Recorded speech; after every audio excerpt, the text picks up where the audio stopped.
have now seen and completed the end of Reborn to Master the Blade. Thank you all for hanging out with me all season long. There have been some ups, there have been some downs, there have been some really excellent episodes, and there have been some really wet fart stains of episodes as well.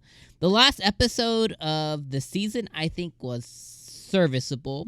And if I had to put one word to describe our final episode, I would use the word cute. I think the last episode was a cute episode, especially the way that it ended on a very characterization or a very characterized way for it to end, which is Ronnie and 𝐒𝐿𝐴 eating.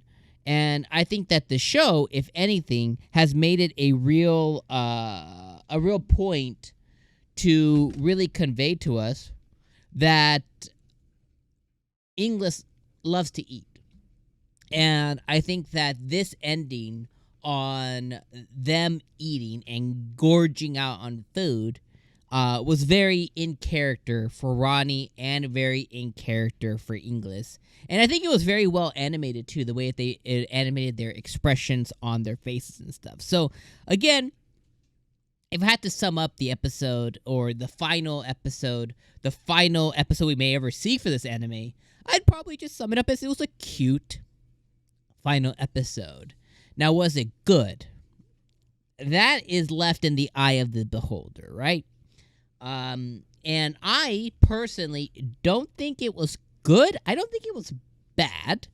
The episode just picks up where we got left off on last week with the big Prismer coming out from Lady Ripple. The very long story short is Lord Evil took on the leader of the Steel Blood Front.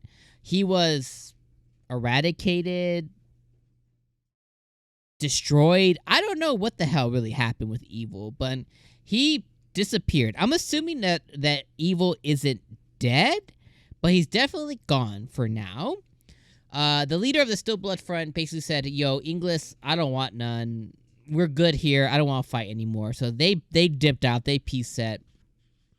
𝐒𝐿𝐴 goes to go and attack the Prismer.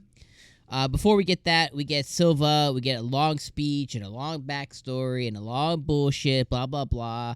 Lady Ripple transforms into a weapon because Silva's conviction is so strong. Silva was the blue-haired kid. He's ready to take her on.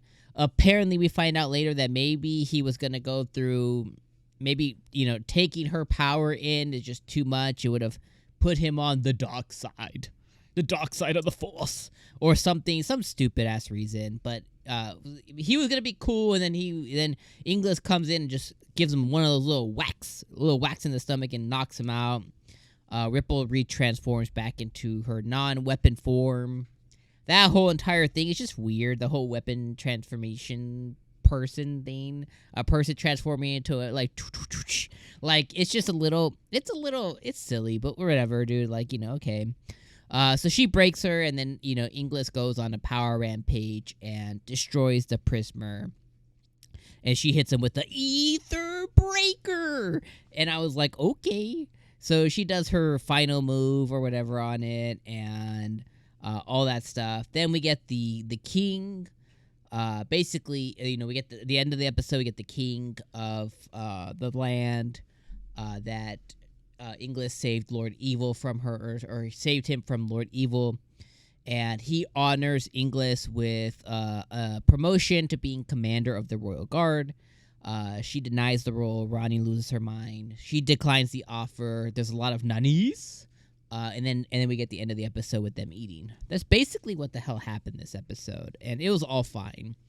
One of the things that kind of bothered me, though, is 𝐒𝐿𝐴 is currently in the Royal Guard school or whatever, and she's training to be a squire, right? And squires are servants of the actual guards people or whatever. And that's what essentially Ronnie is in long training to do. But she just got promoted to essentially the Royal Guard commander. And I like how the Royal Guard, when she got promoted, all the Royal Guard was like, lead us well. And I was like, oh my god, that's so funny. They're like, lead us well.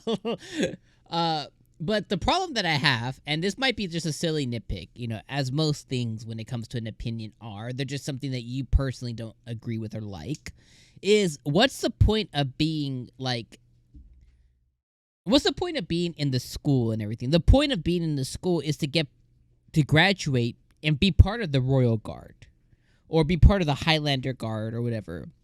So it's like all she did at this point was just skip steps. But the problem is like she clearly doesn't want anything to do with the Royal Guard or being a commander. She doesn't want anything to do with the semblance of her past life. But the path that she's on is leading her down that anyway. So whether you do it today or you do it in 3 years from now, that's where you're going anyway. So I think that whole thing I just kind of find a little silly, Not that she declined it, because that, again, was in character. We knew that she was not going to accept that. She was either going to accept it and say, well, Rodney has to come with me too. She's got to be my second in command. Or she was going to deny it outright as she did. So that is pretty in character. But the path that she's on leads her down the end goal that she was just offered, her path is leading her towards that same goal.